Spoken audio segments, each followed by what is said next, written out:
yang kita berdiri sekarang ini 2 meter di bawah laut. Itu karena alasan sejarah. 200-an orang tewas terbunuh di tempat ini di bawah pohon itu.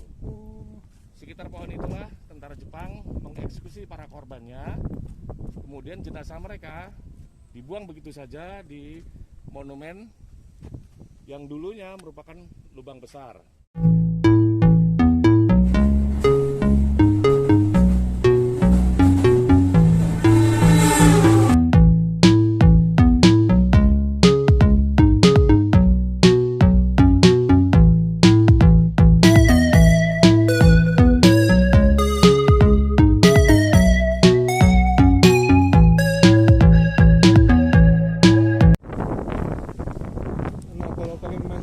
Bagus lah ya. Nah dari tengah tapi teman-teman, nah itu tadi ada orang main jet ski, tapi itu jet ski pribadi lah ya, nggak disewa. Kita akan lewat jet ski menuju ke Rasakan Sirkuit ya, pantai Karnaval.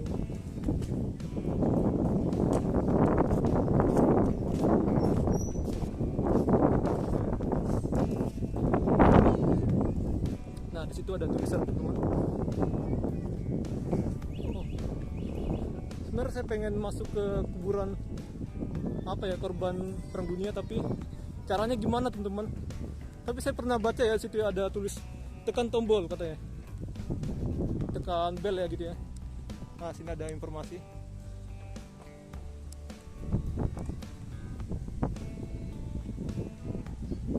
Nah ada tulisannya di belakang papan ini terletak RFL ya, Ancol buka setiap hari. Oh ada jamnya ya, jam 7 sampai jam 5 sore. Informasi mengenai RFL Ancol terdapat di kiri pintu gerbang. Silakan mengunjungi RFL, tidak dipungut biaya. Oh, gratis ya.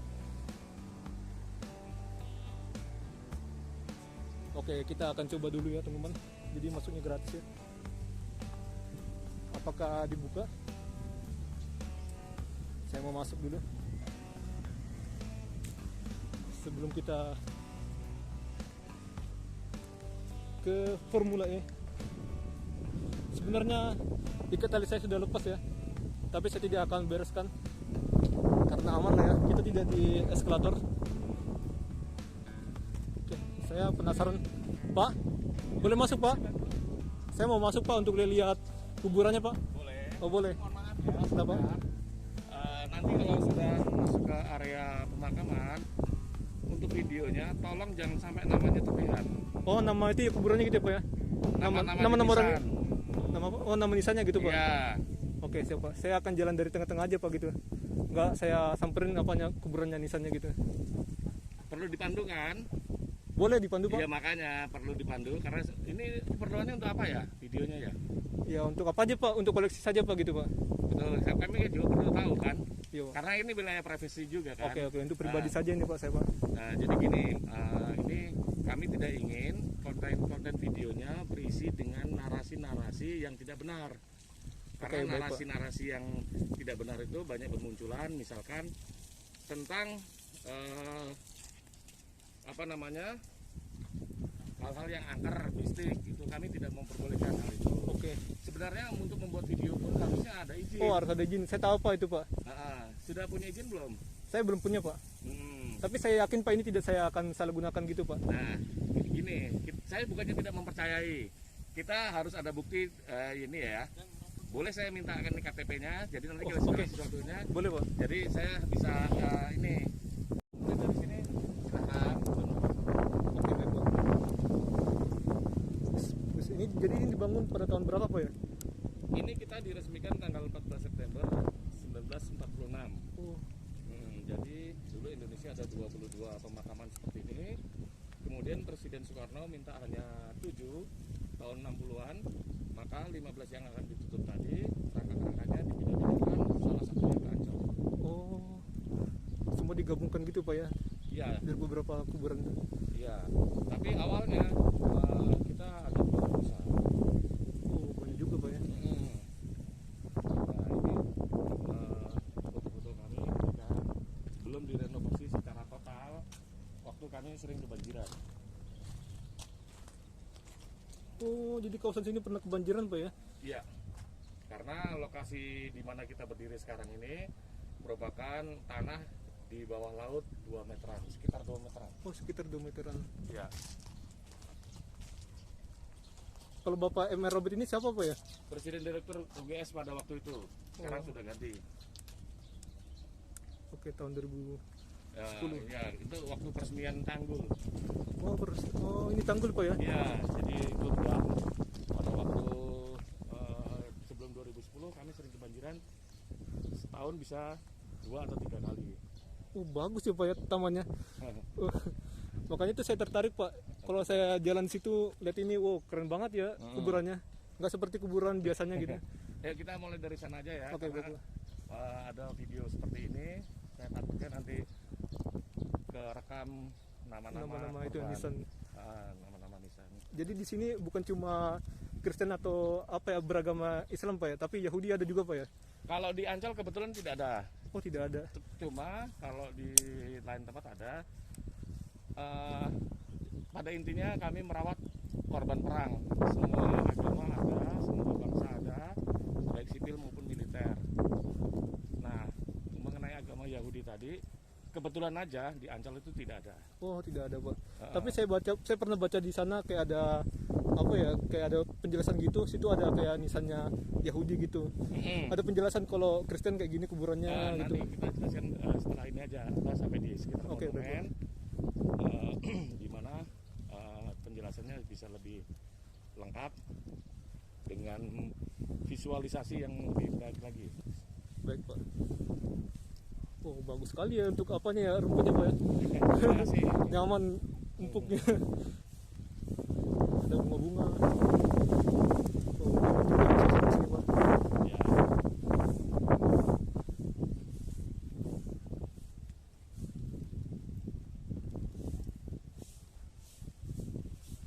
Kalau koleksi tanamannya ada berapa Pak ya?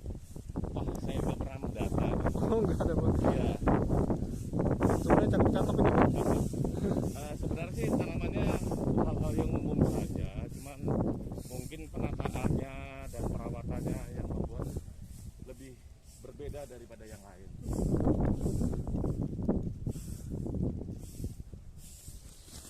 Sama kayak makam Kalibata ini. Masuk, Bagus. saya malah belum pernah masuk. Dari luar saya udah takjub kalau makam Kalibata juga Pak. Oh gitu. Jadi kita mulai dari sini ya. Oke baik Pak. Orang di luar mengenal kami ini makam Belanda, tapi tidak semuanya yang dimakamkan adalah orang Belanda. Pada intinya kami merawat korban perang dunia kedua. Khusus di Ancol yang saya ketahui itu adalah korban dari kekejaman tentara Jepang. Nah, dulu Indonesia ada 22 pemakaman seperti ini, kemudian Presiden Soekarno minta hanya 7. Tahun 60-an dilakukanlah relokasi dengan menutup dari beberapa lokasi yang akan diminta untuk ditutup tadi sebanyak 15, kemudian dipindah-pindahkan kerangka-kerangkanya. Untuk Ancol banyak menerima pindahan dari Pulau Kalimantan, Sulawesi, terus Sumatera dan beberapa kota di Pulau Jawa. Terus timbul pertanyaan kan, kok Ancol tidak ditutup? Padahal secara lokasi geografis letak tanah yang kita berdiri sekarang ini 2 meter di bawah laut. Itu karena alasan sejarah. 200-an orang tewas terbunuh di tempat ini di bawah pohon itu. Sekitar pohon itulah tentara Jepang mengeksekusi para korbannya. Kemudian jenazah mereka dibuang begitu saja di monumen yang dulunya merupakan lubang besar. Oh dulu itu lubang besar Pak ya? Kemudian 1946 setelah diketemukannya para korban, mereka dimakamkan ulang dengan layak seperti kita lihat sekarang ini, dan itu didirikan sebagai monumen. Peresmiannya ada tanggal 14 September 1946, kecuali ibu yang satu itu tidak dimakamkan secara bersama dengan yang lain korban-korban di Ancol, tetapi karena permintaan keluarga supaya dimakamkan tersendiri. Itu alasannya karena almarhumah merupakan korban salah tangkap. Yang dicari Jepang itu adiknya, tetapi yang ditangkap ini adalah kakaknya. Begitu. Nah, untuk pemberian tanda makamnya, ini disesuaikan dengan agama mereka. Kalau yang kita lihat sekarang di kanan kiri kita, ini adalah mereka yang beragama Kristen. Tapi kalau yang bentuk salibnya polos seperti ini, mereka Protestan. Kristen lelaki. Tidak membedakan dominasi gereja. Oh gitu Pak. Protestan atau Katolik, Protestan aliran apa? Oh jadi Bukan. ini laki-laki Pak ya? Ya, hanya berdasarkan jenis kelamin. Kalau yang ini? Ini makam massal. Pengertiannya di makam ini, di tanda makam ini, nisan ini tertulis nama-nama mereka, kemudian jenazah mereka atau kerangka mereka di Oh depannya. digabungkan gitu Pak ya? Hanya tulisannya aja namanya. Oh namanya. Kerangkanya tidak di bawah pas persis di nisan tersebut, tetapi di depannya. Oh depannya. Karena mereka pada saat diketemukan sulit teridentifikasi secara tunggal, sehingga mereka diputuskan untuk makam secara bersama-sama. Ya mungkin juga dalam 1-2 titik tercampur kerangka-kerangka yang lain kan gitu. Nah kalau yang seperti ini Kristen perempuan. Oh, oke baik Pak. Yang seperti motif, ada motif bunganya. Nah ini fak 2 dan fak 1 dan fak 2 ini sebanyak 128 tentara dari sekutu, dari pasukan Inggris dan Australia gitu. Nah sekarang kami merawat kurang lebih 2000-an kerangka jenazah. Kenapa ada angka 2000-an, tidak angka pasti? Itu karena itu tadi Ada beberapa korban titik dikenal tanda makam yang merupakan makam massal, sehingga tidak bisa dikenal. memungkinkan angka pasti. Untuk yang menjadi korban di Ancol pun saya menyebut hanya 200-an. Itu juga tidak angka pasti. Itu karena kemungkinan menurut analisa saya ya, saya tidak tahu dari ininya datanya pasti. Itu kemungkinan pada saat air laut pasang jenazah atau korban bisa juga terbawa oleh Air arus laut. laut, atau kalau malam hari ketika ditinggalkan oleh para tentara Jepang yang telah mengeksekusi, bisa juga dimakan binatang buas gitu. Oh jadi dulu di sini ada kayak binatang buas gitu Pak ya? Ya pastinya dong, namanya hutan rawa. Oh jadi dulu Ya, rawa. ada mungkin ada buaya, ada biawak dan sebagainya kan gitu. Nah ini mereka yang beragama Buddha. Oh Buddha. Kebanyakan mereka orang-orang Indonesia keturunan dari Tionghoa, etnis Tionghoa, dan ini mereka yang beragama Islam. Untuk Yahudi yang tadi saya bilang, di sini faktor kebetulan saja yang tidak ada. Oh tidak ada Pak. Bukan karena faktor yang lain. Jadi saya pernah dengar Pak kalau di daerah mana tuh Jakarta Pusat sana ada musim prasasti. Jadi dulunya itu adalah apa ya Pak? Kuburan juga. Iya, kalau Jadi- museum prasasti saya kurang tahu karena itu museum itu pengelolaannya tidak di bawah yayasan kami. Oh beda Pak ya. Kalau yayasan kami sekarang mengelola 7 RFL, 2 di Jakarta, Ancol dan Menteng Pulo, 2 di Bandung, di Pandu dan Lui Gajah, 2 di Semarang, Candi dan Kalibanteng, 1 lagi di Surabaya, Kembang Kuning. Jadi kalau ini apa nih Pak nih? Itu rumah dinas. Oh rumah dinas. Iya.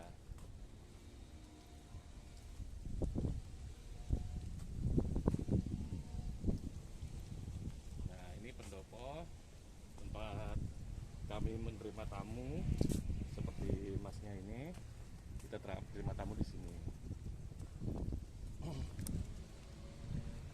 Ya silakan. Kita isi buku tamu dulu. Kalau misalnya apa? Keluarga dari korban Oh, di kuburan ini ada pernah datang ke sini nggak Pak ya? Banyak. Oh banyak. Banyak, iya banyak. Ya silakan isi buku tamu. Oke baik Pak.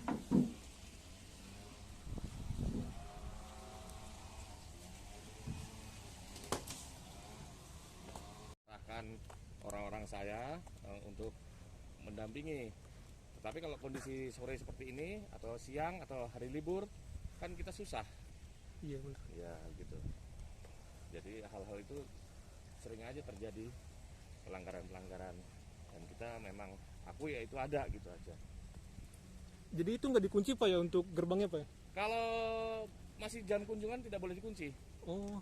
Jadi kalau kita, Kalaupun tertutup itu tidak dikunci, silakan pengunjung narik bel aja, Oh, nanti narik akan bel. datang petugas kami untuk melayani. oh belnya di situ Pak. Waktu itu saya Iya. kesini bingung. Oh situ ada tulisan bel, tapi belnya di mana? Ada tanda panahnya. Oh, Terus ada Soalnya- ada ininya kan, talinya kan, tinggal tarik aja. Soalnya saya datangnya malam Pak. Oh malam nggak boleh, memang nggak boleh kan, jam kunjungannya jam 17.30 terakhir. Sekalian saya untuk meliput Formula E. Oh, Kan ada kan Formula tapi E. nggak boleh.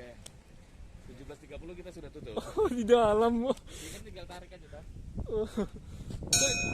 Saya nggak lihat talinya Pak, soalnya kan hampir sama dengan ini warna temboknya.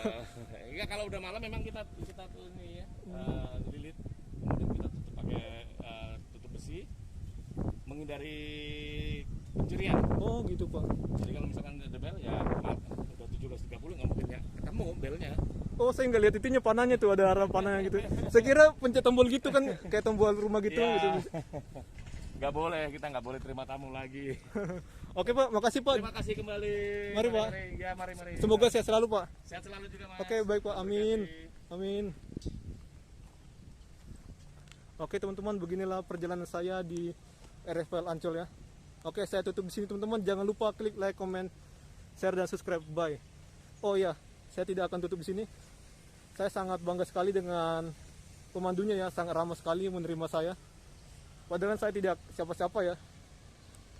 Oke. Ya, begitulah orang itu teman-teman. Kita harus menerima siapa saja dengan ramah ya teman-teman. Oke. Puji Tuhan, saya sudah selesai. Jadi jangan lupa klik like, comment, share dan subscribe. Bye.